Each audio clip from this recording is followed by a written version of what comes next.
March 22nd, 1945. While British Field Marshal Montgomery was orchestrating what he believed would be the largest river-crossing operation in military history, complete with 5,000 artillery guns, devastating aerial bombardment, and 22,000 paratroopers preparing to jump, American General George Patton was making a phone call that would infuriate his rival forever. "Brad, for God's sake, tell the world we're across. We knocked down 33 Krauts today when they came after our pontoon bridges. I want the world to know Third Army made it before Monty starts across." His Third Army had just completed a Rhine River crossing in absolute complete silence. No bombs, no artillery, no fanfare whatsoever, just boats moving through the darkness. And he had beaten Montgomery by exactly 24 hours. This wasn't simply about winning some kind of race. It was about two men who despised each other with genuine intensity, fighting for glory while simultaneously fighting Hitler. What happened next would become one of the most legendary, most talked about moments of World War II. George Patton and Bernard Montgomery hated each other with a passion that bordered on absolute obsession. It started in the North African campaign, escalated dramatically during the Sicily invasion, and by 1945, their rivalry had become almost as important to them, personally, as defeating Germany itself. Montgomery called Patton reckless and unsophisticated.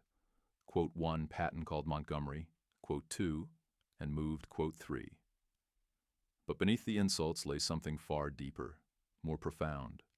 Two brilliant generals competing for the exact same prize, being first into the heart of Nazi Germany, earning their place in history as the man who delivered the final crushing blow to Hitler's Reich. By early 1945, the Rhine River stood as the last major natural barrier before Allied armies could pour into Germany's industrial heartland. Montgomery, as commander of the 21st Army Group, received top priority from Supreme Commander Eisenhower. His Operation Plunder was designed to be the main assault, a textbook example of overwhelming force that would demonstrate British military superiority to the entire world. Meanwhile, Patton commanded Third Army further south, constantly frustrated by what he perceived as Montgomery getting preferential treatment in supplies, reinforcements, and glory. The pattern had repeated throughout the war with maddening, infuriating consistency. During the rapid dash across France in August 1944, Patton's army ran completely out of fuel just as they reached the Moselle River, within striking distance of the German border. Why? Because Eisenhower had diverted precious gasoline supplies to Montgomery's Operation Market Garden in the Netherlands. Patton's units received only 25,390 gallons of fuel, just 1/18 of what he had requested and desperately needed to maintain momentum. While Montgomery prepared his elaborate northern offensive with full logistical support, Patton sat idle near Metz, watching helplessly as his chance to end the war quickly slipped away. His tanks were empty, his men were ready, eager, prepared. But the fuel went north to Montgomery. The Moselle incident festered in Patton's mind like an infected, painful wound. He believed with absolute certainty the war could have been over by Christmas 1944 if he'd been allowed to keep advancing. Instead, Market Garden failed spectacularly, and the war dragged on through a brutal, punishing winter. Now, in March 1945, Patton was determined not to let it happen again. Intelligence reports showed German defenses crumbling along the entire front. The enemy was exhausted, disorganized, running desperately low on everything from ammunition to soldiers. Patton wanted a quick, spectacular crossing that would produce newspaper headlines and prove his method superior to Montgomery's cautious approach. By March 1945, the rivalry had transcended military strategy entirely. It had become deeply, intensely personal. It had become about legacy, about who would be remembered as the greatest general of the war, and Patton was willing to bend or break orders to make absolutely certain that when the history books were written, his name would shine brighter than Montgomery's. The Rhine River wasn't just a military objective anymore. It was the stage for the final act of the greatest rivalry in World War II. Field Marshal Bernard Law Montgomery was planning what he believed would be his crowning achievement, the operation that would cement his reputation forever as the most brilliant military mind of the 20th century. Operation Plunder would demonstrate how a proper military operation should be conducted, with meticulous planning, overwhelming force, and minimal casualties. Everything that George Patton wasn't. This would be Montgomery's masterpiece, and the entire world would watch him conduct it with the precision of a symphony conductor leading an orchestra. Montgomery's operation involved a three-army assault that would dwarf anything attempted during the entire war. The plan included an airborne assault called Operation Varsity, a 5,000-gun artillery barrage that would obliterate German defenses, and waves of Anglo-American bombers that would turn the eastern bank into a moonscape. Thousands of tons of supplies moved forward daily, including massive amounts of bridging equipment, more than had been used in any previous river crossing in history. Engineers constructed dummy installations and false radio traffic to deceive the Germans about the actual crossing location.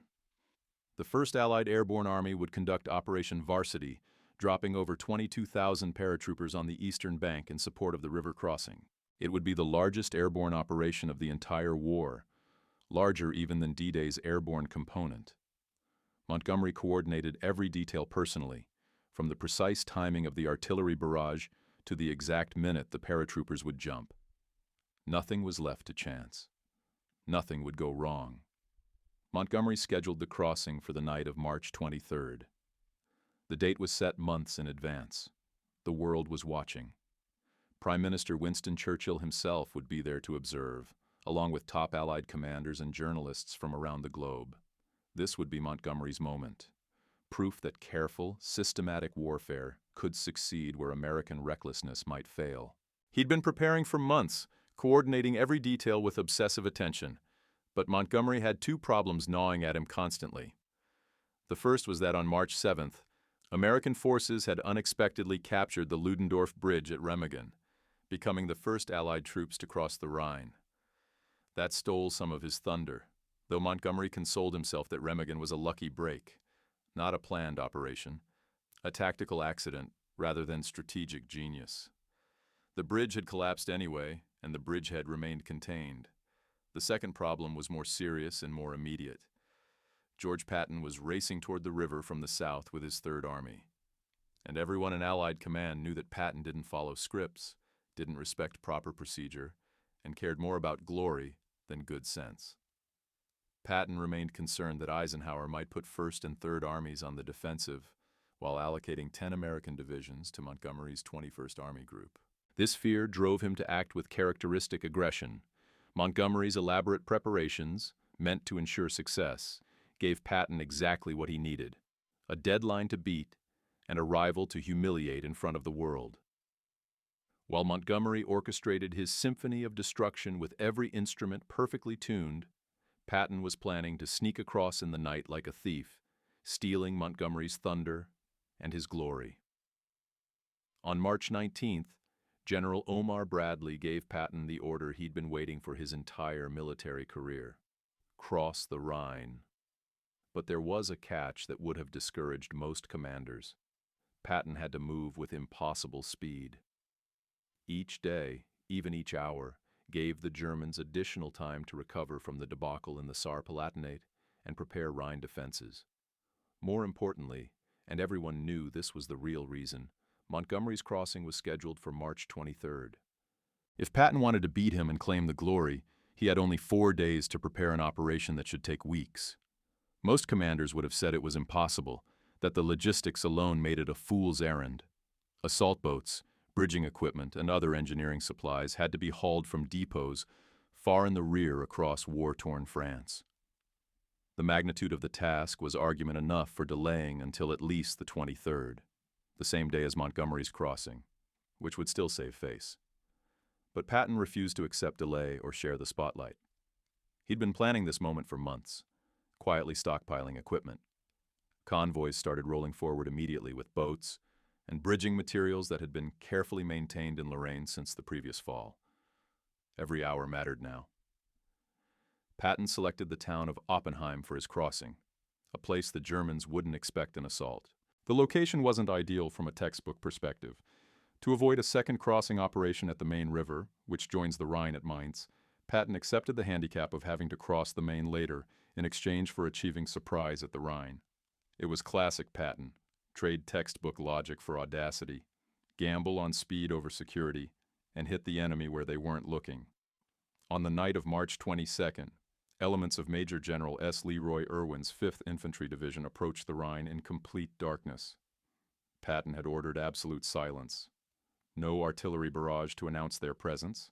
No aerial bombardment to alert every German within 50 miles.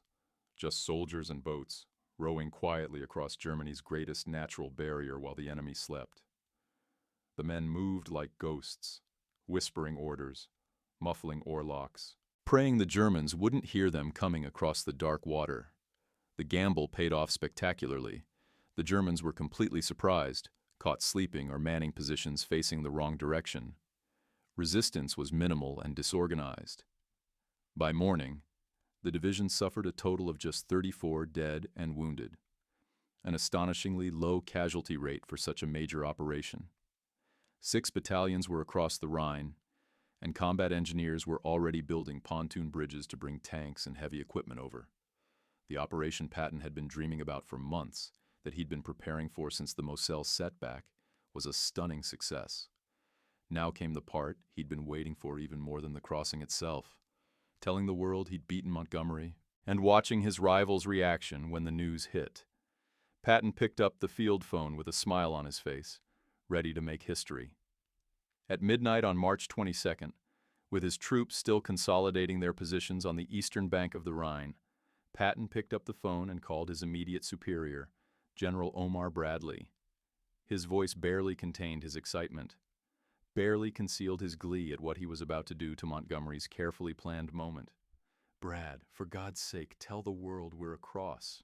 We knocked down 33 Krauts today when they came after our pontoon bridges. I want the world to know 3rd Army made it before Monty starts across." Bradley understood immediately what Patton was really asking for. This wasn't just about military achievement or proper reporting through channels. It was about headlines, glory, and putting Montgomery in his place in front of the entire world.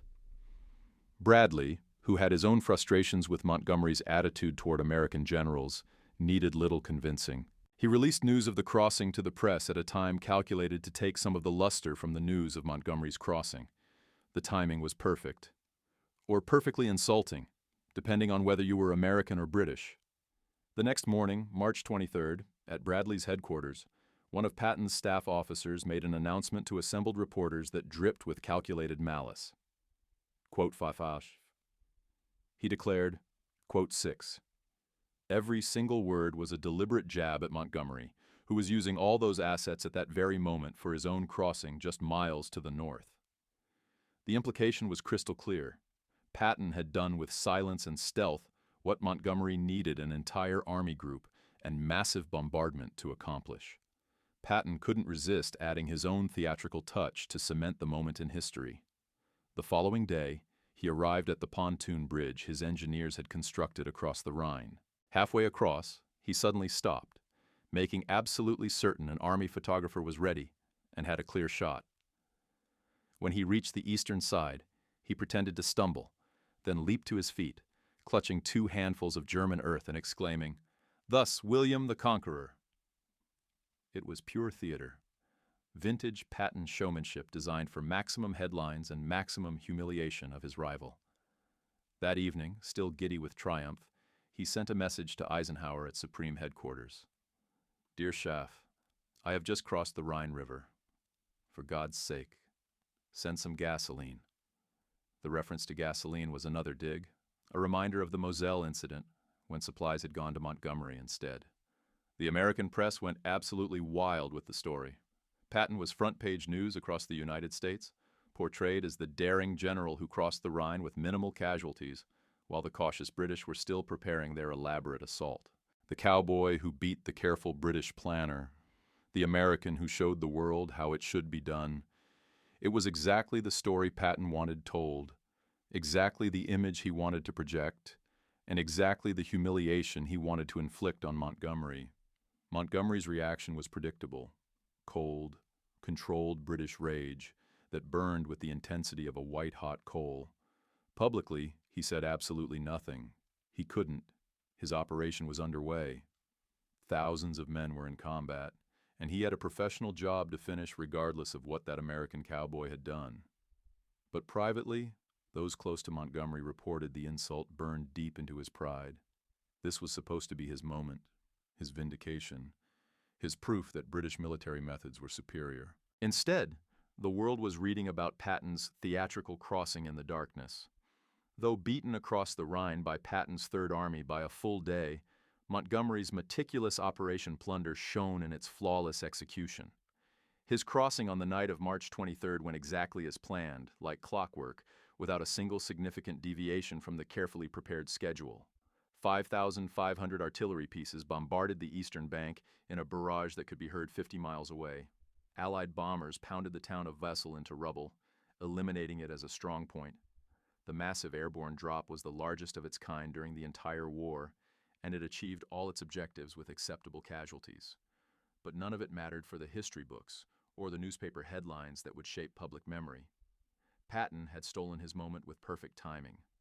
The headlines weren't about Montgomery's careful planning, his overwhelming success, or his professional execution. They were all about Patton sneaking across in the dark like a commando. For a man who valued proper military procedure and systematic warfare above all else, who believed that war should be conducted with dignity and professional excellence, it was the ultimate humiliation. What Montgomery said privately about Patton's crossing was never officially recorded in any document. But those close to him reported that he was livid, using language rarely heard from the proper British Field Marshal. The entire incident reinforced Montgomery's view of American generals as glory-seeking cowboys who cared more about headlines and personal fame than proper military conduct or the lives of their men. But he was also a realist who understood military facts. Patton had achieved a genuine tactical success with minimal casualties. Here's the truth that neither man wanted to admit, because it would diminish their rivalry. They both succeeded brilliantly at their respective objectives. Patton's crossing at Oppenheim caused minimal casualties and demonstrated that speed, surprise, and audacity could overcome prepared defenses when conditions were right. Montgomery's Operation Plunder was a masterpiece of military planning that broke German resistance in the north permanently and opened the road to the Ruhr industrial region. Both crossings achieved their strategic objectives. Both helped end the war. Both saved lives in the long run. But neither man could see it that way. And neither man wanted to see it that way. For Patton and Montgomery, there could only be one winner, one hero, one general who would be remembered by history as the true conqueror of the Rhine. Their rivalry, which had consumed them throughout the entire war from North Africa to the heart of Germany, turned what should have been a shared triumph into a bitter competition for glory. In the end, Patton got his headlines and his moment of glory that made him a legend in America. Montgomery got the satisfaction of knowing his operation was professionally superior and more significant strategically. And both men went to their graves believing the other had received too much credit for too little achievement. That's what happens when military genius collides with personal ego, when professional excellence meets burning ambition. The Rhine crossings of March 1945 weren't just about defeating Nazi Germany. They were about two men who absolutely couldn't stand to be in second place behind anyone, especially each other. If you enjoyed this story about one of World War II's greatest rivalries, make sure you're subscribed to WW2 Gear. Hit that like button and drop a comment telling us which World War II rivalry or story you want us to cover next. Because sometimes the most interesting battles weren't just against the enemy. They were between the generals on the same side.